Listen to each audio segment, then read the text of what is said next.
그 60년대 이제 경제개발하면서는 환경과 뒤바뀌어가지고 환경 문제 이야기하는 놈은 반역자라 그랬습니다.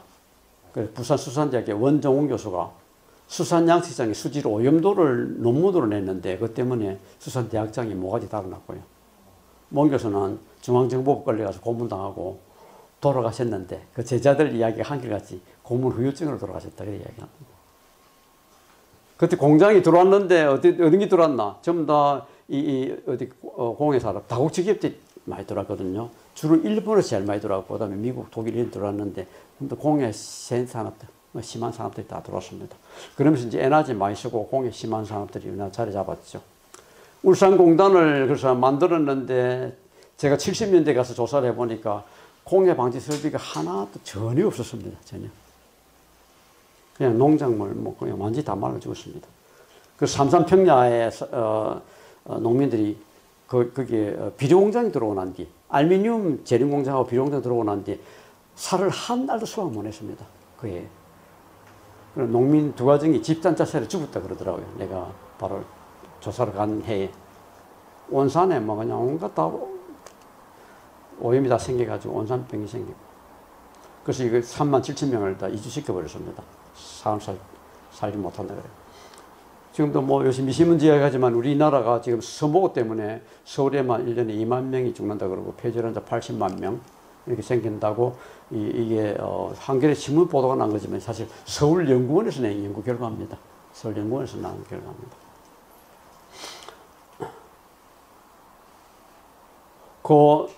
우리 지금 대기오염 수준이 여기 예일대학에서 환경 성과 지수를 2년마다 한 번씩 발표를 하는데 우리나라가 지금 여기에 우리말로는 초미세먼지라 그러는데 외국말로는 거의 미세먼지입니다. 미세먼지가 173등, NO2가 180등 했습니다. 그래도 서울시청 앞에 가보면 거의 매일 공기 좀 나와 있습니다. 이렇게. 특히 미세먼지가 나쁨 나올 때는 정말 나쁜 거예요. 정말 나쁜 거예요. 왜 그렇게 공기 좋음이 나오는가 하니까 이게 기준을 보십시오. 이산화탄소 0.029 ppm인데 기준은 0.1 ppm 해가지고 해버리고 0.1부터 0.29는 훨씬 낮지요. 그러니까 조금 해놨는데 0.29를 매일매일 공기에 마시면 어떻게 되냐. 1년 평균 0.29가 되죠. 그러면 WHO 기준은 연평균 0.02입니다. 그보다 훨씬 공기 나쁜 공기입니다. 그런 것도 매일매일 마시면 좋다 했는데 1년 내도록 마시면 안 좋은 게 되는 거예요. 이게 우리 환경부에서 그동안에 지난 30년간 환경부 적폐, 환경 문제 감추기 위해서 열심히 노력했죠. 연평균 기준하고 비교해야 되는데 저거가 비교해가지고. 근데 앞에 보면 서울시청 앞에 오염도는 0.029 ppm인데 서울시 오염도는 0.18이라고 나왔어요. 여기다 서울시는 시청 앞에 0.029, 서울 평균은 0.18. 근데 서울시청 앞에 오염도는 어디서 잴 것 같아요? 어디서 재야 되나요? 시청 앞 오염도는? 국장님. 시청 옥상에서. 그렇게 재었으면 우리는 다 그렇게 생각하겠지. 안 그러면 시청 광장이나. 근데 거기서 안 잽니다. 덕수궁 안에서 잽니다. 덕수궁 안에 재는 게 그럼 서울시 오염을 대표한다고 할 수 있겠나요? 그보다 공기 나쁜데 훨씬 많겠지요. 근데 다른 데는 보면 다 평균해가지고 또 이거보다 더 잘 0.018이 됐어요. 이거보다. 다른 데는 얼마나 더 깨끗한 데를 지었겠어요? 그래서 어디 재나? 신림동이라고 재난 데는 관악산에서 잽니다. 불광동 해난 거는 북한산에 자라게 잽니다.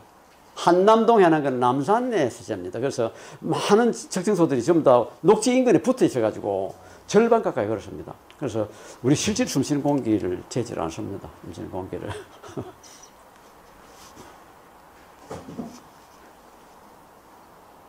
그래서 이게 이렇게 뚝 나오는데 여기서 공기 좋다 이렇게 나온 거거든요.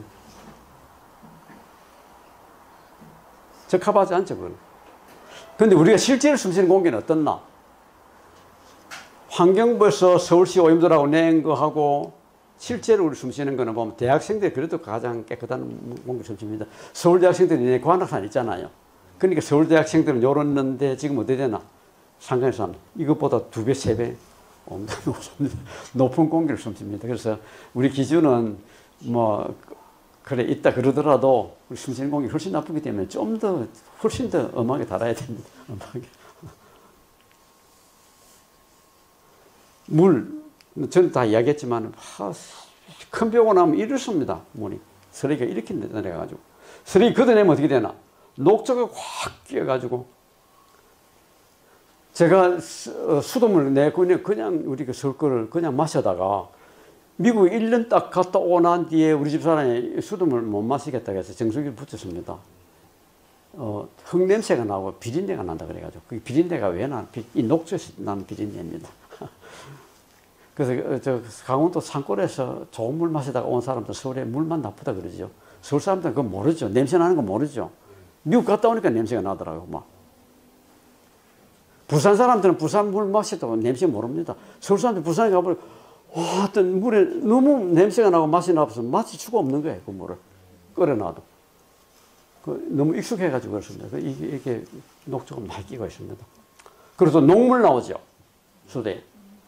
녹물 나온다 해가지고 20년 이상 된 것은 이제 다 갈아주는데 20년 이상 된 수도관만 녹이 슬었나? 다 녹슬었잖아요. 안 된 것도. 수돗물에서 나오는 녹이 어떻든가요? 까칠까칠한 그런 녹이든가요? 아니죠. 미끌미끌한 녹이죠. 이게 박테리아가 만들어낸 녹이에요. 박테리아가. 그래서 수도관을 보면 다 어떻게 파져가 있는가 녹이 쓰는 게 다 중간에 붕붕 이렇게 파져가 들어가 있습니다. 그러니까 미끌미끌합니다. 그 녹이. 박테리아가. 이 박테리아가 왜 수도관에 살았나? 이 박테리아가 살 수 있는 오염이 있기 때문에 살은 겁니다. 오염이 있기 때문에. 스위스나 오스트리아 50년수도 녹 안 씁니다. 수도관에. 카나다 50년수도 녹 안 씁니다. 근데 우리는 우리 저 보령집에는 수도 난 지금 뭐 5년밖에 안 돼. 벌써부터 녹물 나옵니다. 벌써부터 며칠만 안 가면 녹물 나오고 녹물 빼고 먹습니다. 그러나 때문에 우리 수돗물 그냥 마시는 사람은 우리나라에 1%밖에 안 됩니다. 1%. 그리고 발전소 엄청 많이 지었죠. 이게 방진에 있는 발전소 보세요. 연기가 막 이렇게 나가지 않습니까? 이렇게. 이게 나와가 이게 연기가 밑으로 가라앉습니다. 바다에서 바람이 불면, 바다에 찬바람이 불면, 땅은 낮에 뜨뜻하죠. 뜨뜻할 때 찬바람이 불면 찬바람이 확 가라앉습니다. 그래서 이게 미세먼지 만드는데 이것도 큰 일조를 합니다. 석탄 발전소가. 좀 더 서해안에 있기 때문에 다 날아 들어옵니다. 이렇게 보면. 또 원자력 발전소도 우리나라 최고로 많이 밀집되어 있고요. 그래서 앞으로 지금 올해 바로 며칠 전에 이제 전력수급 기본계획을 세워놨는데 거기에 의하면 앞으로 우리가 1인당 전기사용량을 미국을 앞지르도록 이 다른 나라 다 여기 멈춰가 있는데 앞지르도록 그렇게 계획되어 있습니다. 송전탑 문제도 왜 생겼나? 송전탑 앞에 안에 가니까 보십시오. 이게 깨진 형광등 줄도 연결 안 해도 불이 확 들어옵니다. 전부 다. 고장난 형광등이 다 이리 들어온다. 지금 우리 1인당 전기 사용량이 이탈리아, 영국의 2배. 앞으로 미국을 따라내겠다 그렇게 되어 있습니다. 그러면서 이 발전소를 계속 짓는 이유가 정부에서 에너지 안보를 이야기합니다. 에너지 안보. 선생님 뭐 안 적으셔도 나중에 파일 가져가시면 됩니다. 받아가시면. 에너지 안보를 위해서 이렇게 자꾸 지어야 된다 그러는데 에너지 안보는 진짜 에너지 안보는 어떤 게 에너지 안보인가? 기술만 있으면 만들어질 수 있는 그런 재생에너지. 정신만 차리면 절약할 수 있는 에너지. 그게 에너지 안보지. 발전소 많이 짓는 게 안보인가? 지금 우리 에너지 수입비가 1년에 지금 그 200조 원 됩니다. 200조 원. 우리나라 총 GDP가 지금 2,000조 원 좀 되는가 모르겠습니다. 아마 1,700조 원, 1,800조 원 이제 되는데 그 중에 10분의 1이 에너지 수입하는데 돈 다 썼습니다. 수입하는데 그래서 보면 GDP는 올라가지요. 일단 돈 썼으니까. 이거 확 줄이면 어떻게 되나? 절반으로 독일, 덴마크 다 절반을 줄이는데 이거 절반을 줄이면 GDP는 떨어지죠.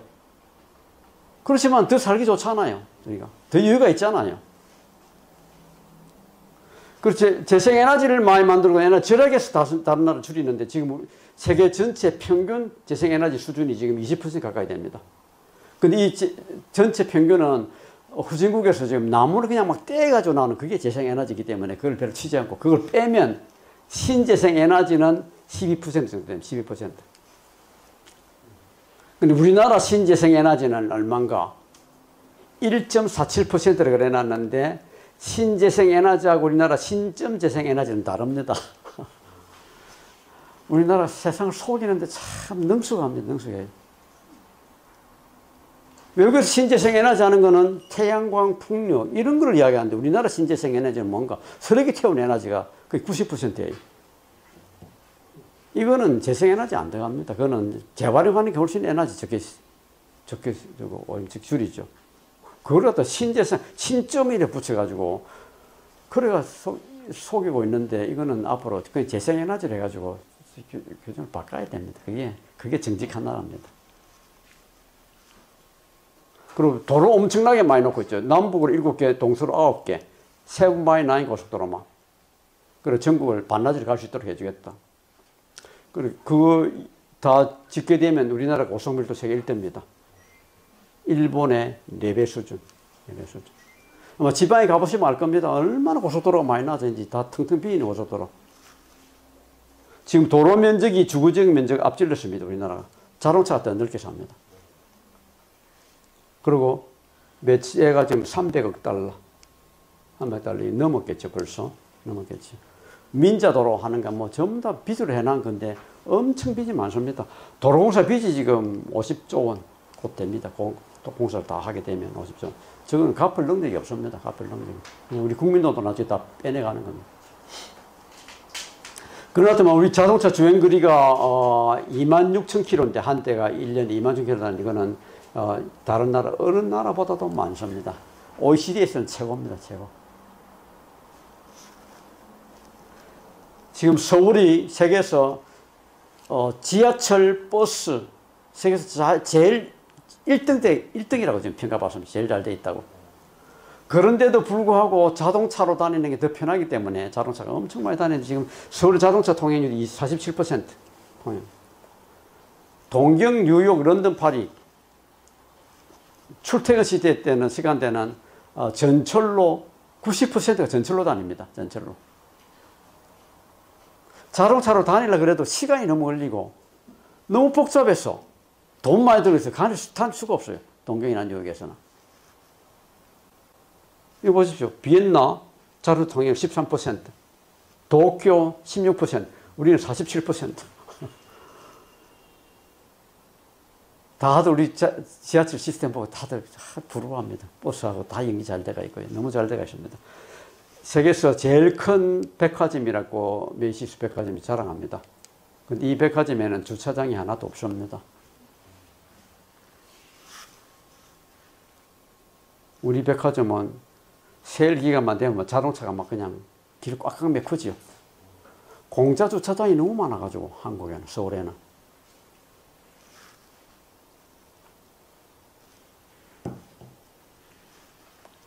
이 많은 자동차가 기차는 가면 다 해결될 거를. 자동차 타면 기차 타는 것보다 에너지 앞에 많이 들고요. 대기오염이 이렇게 많이 나옵니다. 이렇게. 우리가 미세먼지 하지만 가장 우리인데 바람물 영향을 많이 미치는 게 자동차 배기가스입니다. 배기가스가 90% 이상 된다 그러고 미국에서. 그리고 디젤 차가 그 중에서 70% 책임이 있다 이해합니다.